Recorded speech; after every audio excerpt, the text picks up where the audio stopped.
get you some. Oh, yeah. Mate, it's lucky she can cook. Wow. Well, hello, and welcome back. Welcome to Savoury Lemonade Scones. First thing we want to do is preheat our ovens to 220 degrees Celsius. We want a baking tray with baking paper, and today I'm using a 6.5 centimetre cutter. I will write the recipe below as always in the description. First thing we need is a big bowl with 3 cups of self-raising flour in there, 1 teaspoon of mustard powder.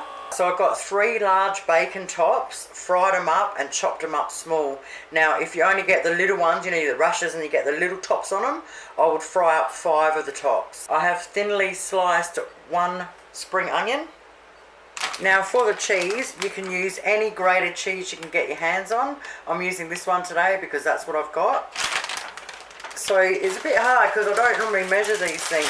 So what I would say is I'm going to grab 1 big handful, like that, and that's what you put in there.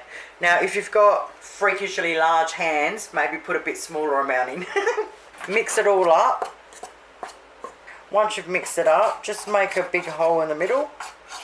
Now we want 3/4 of a cup of thickened cream, 1/2 cup of sour cream, 1 cup of lemonade. Now there's 3 rules to making fluffy scones. The first one is everything you put in should be really cold. So the lemonade should be straight out of the fridge, the cream, if you're doing ones that have butter in them or milk, everything should be really cold. Now we want to grab a knife and mix it all through. The second one is that your oven should be right up to temperature, okay? It should be really hot. Like today we're doing it 220, so you want to make sure it's up to 220 before you put them in.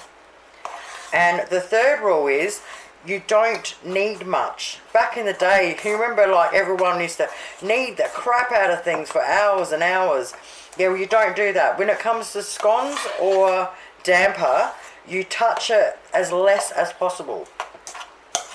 Alright, so we just cut it through with a knife and try and get that sour cream through first. Okay, we want to get some plain flour and we want to put it around the edge. And then some over the top. Okay, so all we want to do is just get it into one ball. So as you push it in, scoop it up and let that flour fall in to cover the edge.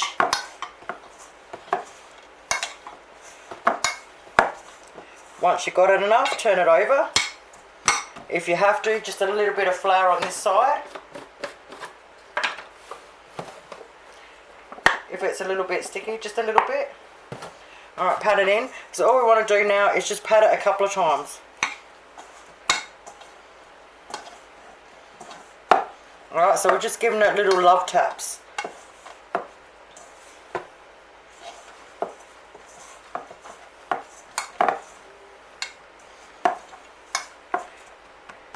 Okay, once we've done that, we now want to put some flour on our surface. Stick our ball on there.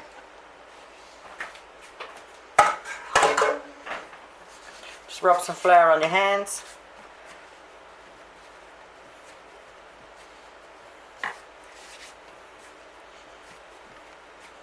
You basically want to just roll it like this until you get it, it's not too sticky on the outside. So if you have to, just a little bit more flour. You don't want to rub it like through it. It'll take just that little bit more because of the sour cream. But as you can see, we're not kneading it, alright? Okay. A little bit of flour on top, pat it down.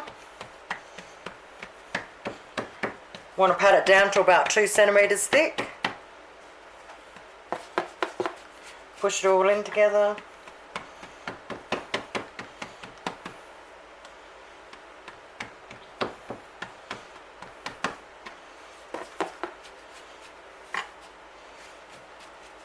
I like to pat it all in so it gets all the right height.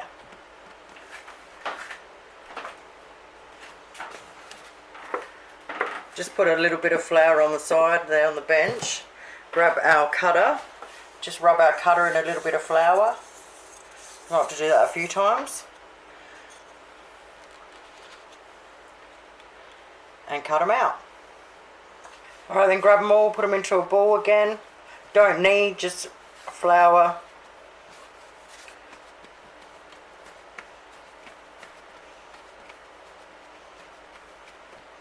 Then out she goes again, 2 centimetres, and keep going. Alrighty, well I always end up making an extra one. I don't know why I always do. So it made 13. So there is a fourth thing, and that is when you put your scones on your tray, always have them nice and close and touching. Now with a little bit of cream or milk, we just want to rub some over the top of them. Alrighty, as soon as our oven's up to temperature, we want to bang them in there. This time we want a little bit darker golden brown. 18 minutes later in my electric oven. Mate, they smell frigging amazing. Alright, let's cut one of these bad boys in half. Oh, yeah, baby.